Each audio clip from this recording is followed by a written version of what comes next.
Hello, welcome back to part 8 of our data science series on linear regressions. We're coming up on the end here. It's either going to be this video, maybe one more, we'll see. We'll see how fast we can go through this. But what we're going to talk about today specifically is confidence intervals associated with linear regressions. Okay. By the way, my name is Clifford Jordan. I'm with Science Foresight, and let's get to the data and let's talk about confidence intervals. The first thing that we're going to do is, what is a confidence interval? What is the, what do you call it? The formula for a confidence interval. It's really easy. In fact, you should probably memorize this. There'll be a test at the end of the video. Just teasing you. All right. What the confidence interval is. Think of this. This is my y hat. This is the predicted y. And what I want to do is create an interval, a margin of error, you might say, for that prediction. And the margin of error is everything to the right of that. Okay, so the confidence interval is that y hat plus or minus the margin of error. And so this is what we call a margin of error. All right, let's interpret this. What this is first we're going to start off with the t-value of the confidence value, okay? And this n minus 2, what that basically means is using degrees of freedom of n minus 2, which is what we do.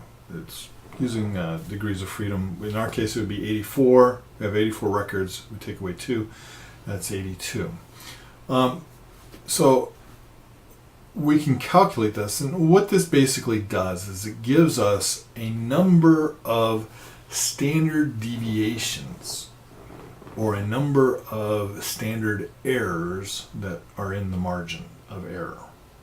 All right. And that is dependent upon how much accuracy I want. If I want a confidence interval of 95%, then that's going to increase the number associated here and give me a larger margin of error. If I only care about a 20% confidence factor, that's going to decrease this number right here and give me a smaller confidence interval, where 20% of the time it would be, the true value would be inside that interval. All right. That said, let's talk about the other parts of the formula. The next one is the standard error, and that is also known as the RMSE. Remember that? We call it as the root mean squared error. That's standard error, okay? Times the square root of 1 over n, n is the number of samples that I got, times the difference squared between each x and the mean of the x. Now I go, whoa. What this means is that the confidence interval changes for every x, okay? Which means that what we're going to do is we're going to have to create the confidence interval for every single row in our data. And when you see the final output, it'll make sense to you why, okay? But that's why we have this x sub I. That's the value of the x for any particular row. And actually, I should probably have put here a y sub I. I apologize, a y hat sub I. A y hat sub I, because that would be the prediction for that row. And I apologize, I didn't put that in. Is it too late? Could I do it? No, can't do it because it's it wouldn't work. All right, but anyways. So then I divide this by the sum of all of the differences between the xi's and the means quantities squared. Okay? So this bottom denominator is going to be a static figure, but this is going to change for every row. All right? That said, let's go do it. Let's go to the data. Here's our spreadsheet. Let's move my mug away so we can actually see the data. Oh, I don't want to do that. Let's keep that back there. Let's go highlight my mug and let's get zoom in, zoom out, and let's put me Yeah, let's put me up here. That should be good. That said, the first thing that we're going to do, let's make me a little bit bigger so you can see. Oh, that's made the spreadsheet bigger. Let's make me bigger. So as we make me bigger, what I wanted to show, and I'm going to make me smaller again, is this right here. See that?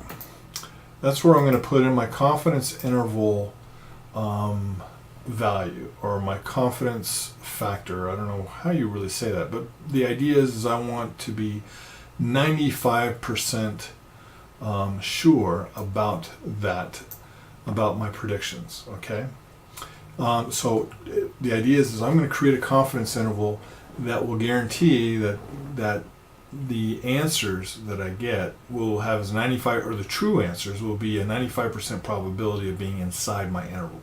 Let's say it that way.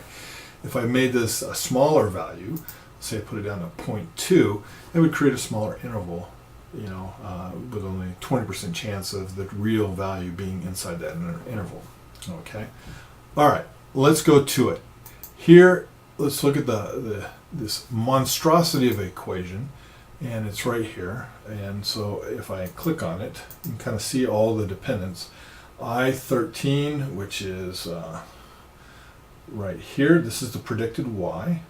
Okay, that's your y hat. And then we're subtracting, that's the t inverse, which is that t value, or t(n minus 2) thing that we saw in the actual thing.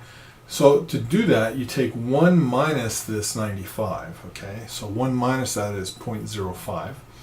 And then you also put in the degrees of freedom, which is I4 right here. And then we multiply that by K7, which is the RMSE, which is the SE, or the RMSE of the Y. And then we're going to times that by the square root of, and then everything in here is the square root. Now this is 1 over n, and n is right here. Okay, plus, and then we're going to, in here we take B13, which is the x value, minus the mean x value, which is up here, x mean. Oop. Okay, I don't want to destroy it. There we go. So minus that mean x value, and then we take that and square that, and then divide it by that the sum of all the mean x values, which is right here in F5. Okay, that said, that's it. Now, one thing to keep in mind, this is the low end of the interval. So the low end is a minus sign right here. This is j hat, or the prediction, minus the margin of error. Everything else here is the margin of error. Now, if I want the high end of the interval, it's the plus. So this would be j hat plus the margin of error. Okay, so that's what we did. So now that I have those two defined, let's go ahead and uncover them. Bingo, there they are. So, oh, check this out. Those are in dollar signs and these are not. So let's make everything in dollar signs. Boom, everything's in dollar signs. Okay, so what this means is that my prediction, well, yeah, what does this mean? I almost made the mistake that almost everyone makes, and trust me, you'll probably make this mistake, but let me tell you what mistake you're going to make. You might be apt to say, oh, that means that I've got a 95% chance that my prediction right here is going to be between this number and that number. Okay? Wrong. That's not what it means. Not what it means at all. What it means is that the trend line from, which is the output, the trend line is, remember, y equals mx plus b, that the trend line will fall inside of this interval. Well, Cliff, what does that mean? That doesn't make any sense. Well, let's go look at it. What I'm going to do is I'm going to go over to the scatter plot. And what I'm going to do is I'm going to add those confidence intervals here.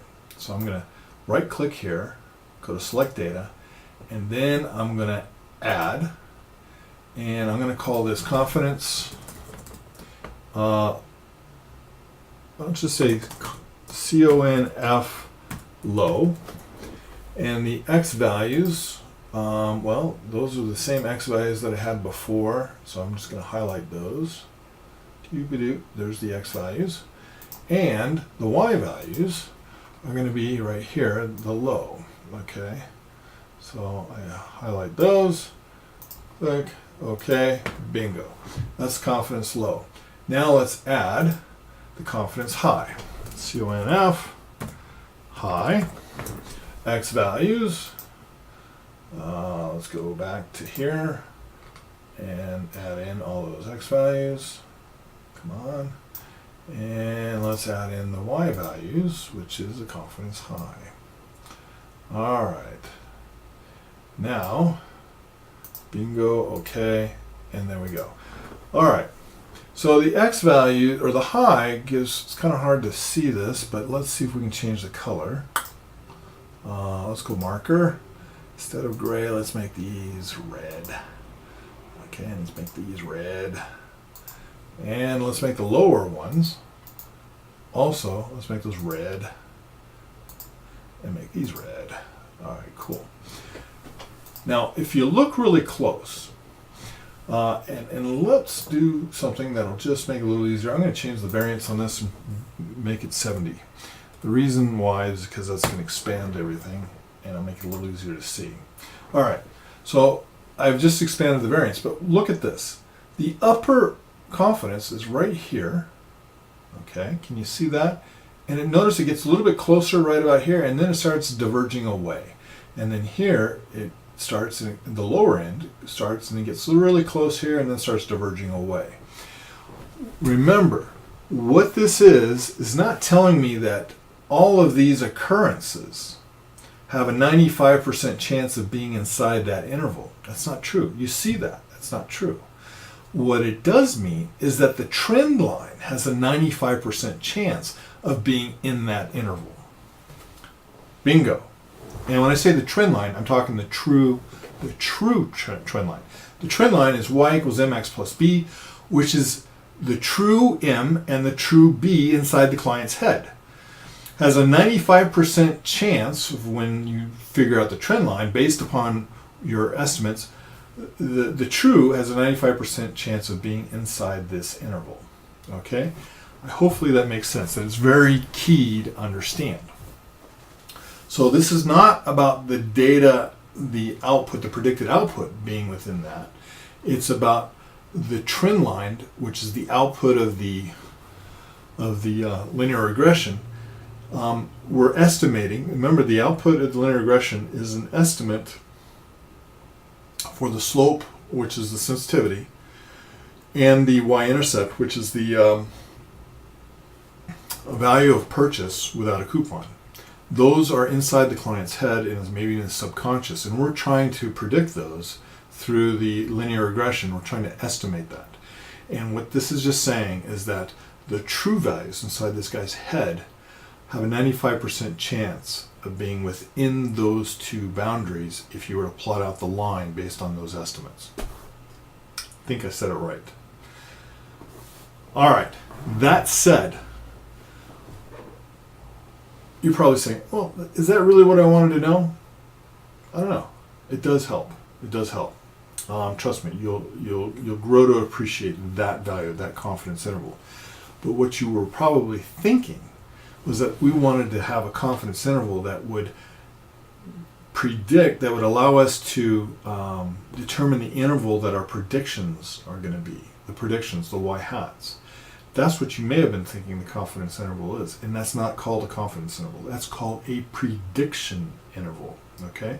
A lot of people make this mistake between confidence interval and prediction interval, okay? That said, our next video, which we're going to start in just a couple seconds, we're going to go into how to do the prediction interval, which is what you thought the confidence interval was going to be, all right?